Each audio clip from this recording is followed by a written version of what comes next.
You won't believe what happened to me on land that's been in my family since before statehood.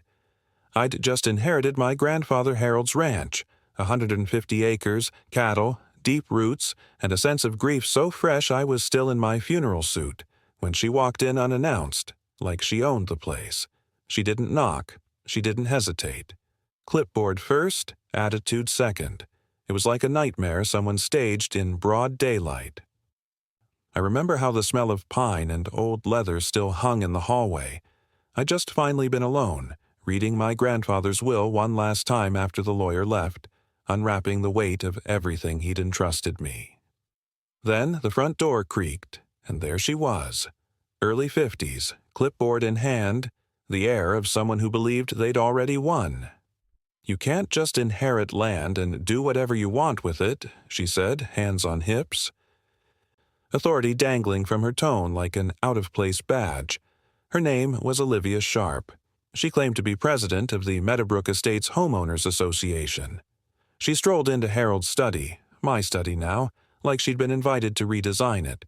I sat in shock, in the chair Harold once used. This woman was walking through a private home, demanding compliance. My head spun. The ranch had fed our family since 1875. The deed was signed, settled, fully legal. The property lines were distinct, and the surveys were filed, yet she looked at it like an inconvenience. She flipped through her clipboard, reading off violations like she'd memorized a script. The porch swing. On my front porch. "Remove it," she said. "It doesn't match the community's aesthetic." The swing belonged to my grandfather, a weathered heirloom strong enough to hold 6 generations at once, and she wanted it gone to please people passing by. Then she lectured me about the oak tree at the gate, planted by my grandfather's father in 1923 to honor surviving the Spanish flu. "Trim it," she said, "for sightline standards." I just stared. Trees that old don't get chopped around because a subdivision wants a tidy view. And then, the gravest demand: relocate the family cemetery in the west pasture to a municipal facility within 60 days. My family has been buried there for generations. That's not landscaping. That's desecration. I was stunned silent for a moment before I finally responded. "I'm Governor Grant." And after 5 seconds of flickers in her eyes, she still read from her clipboard as if I'd mentioned my favorite sitcom. "Rules apply to everyone," she said. "I have delegated state authority." I walked to Harold's desk and pulled out the deed, survey maps, preservation correspondence. I laid them across the desk where she couldn't ignore them. "This property has agricultural heritage protection," I said. "Your subdivision rulebook doesn't override that." She looked, but the confidence didn't budge. Meanwhile, I noticed the safe in the bottom drawer, always locked. Its combination was in Grandpa's will. I didn't open it then, but I knew he'd prepared for this. I escorted her out, not with civility, but with the feeling of expelling an intruder.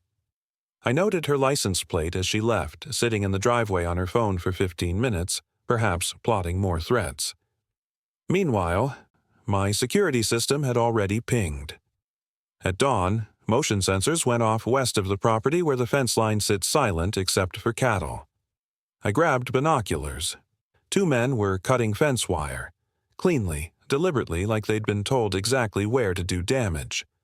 I watched, fed by disbelief. This was sabotage, not maintenance. The cameras had everything on tape: wide angles, audio, timestamps.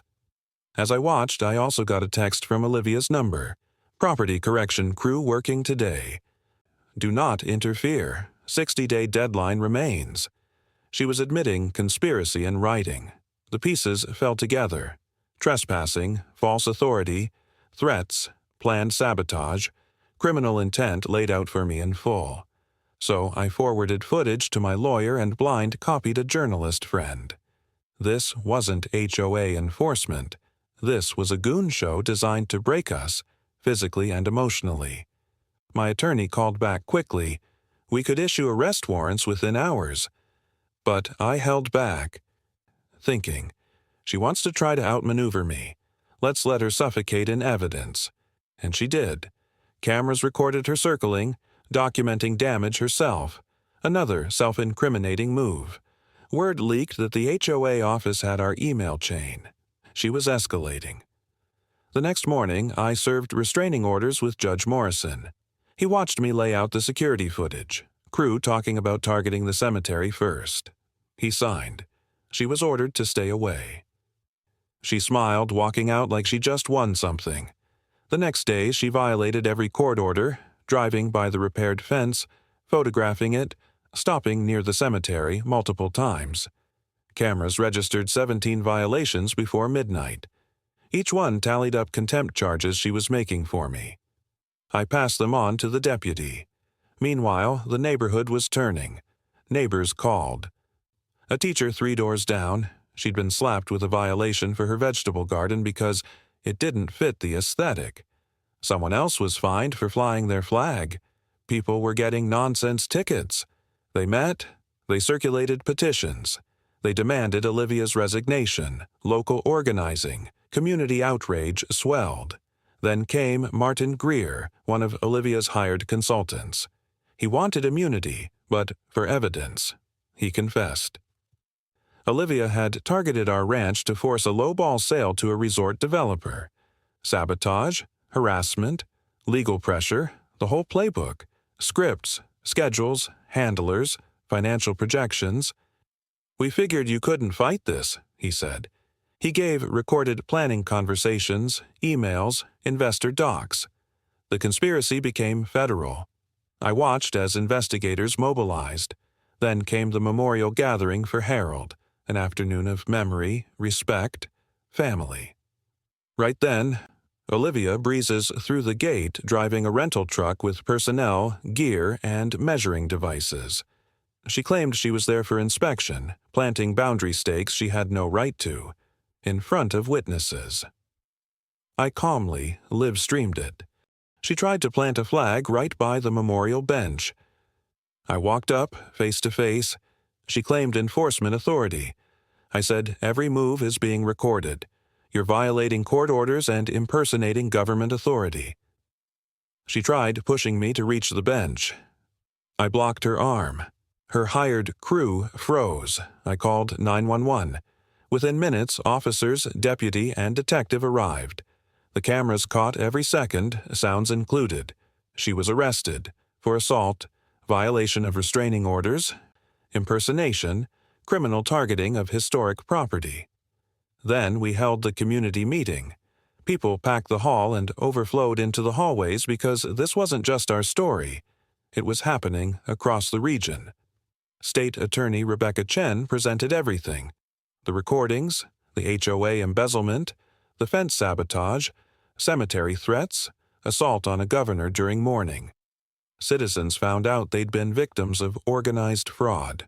Olivia had stolen HOA funds, enforced non-existent codes, destroyed trust.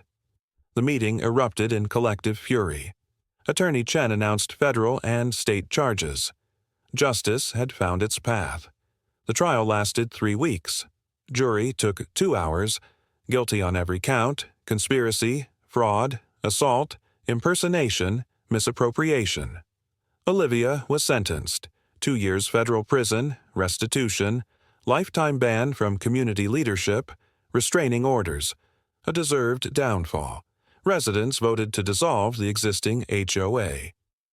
They held elections, appointed new leadership. They eliminated all the fake rules. They rebuilt community transparency and network trust. Meanwhile, my ranch was designated a protected agricultural heritage preserve. The cemetery became legally safeguarded. My grandfather's bench and oak tree were permanently protected.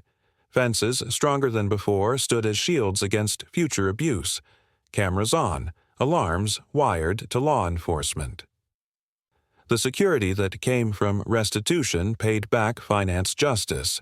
Communities statewide began drafting new legislation based on our case, new laws criminalizing HOA abuse, false authority, and property harassment. They named it the Harold Grant Protection Act. That became a beacon of homeowner rights.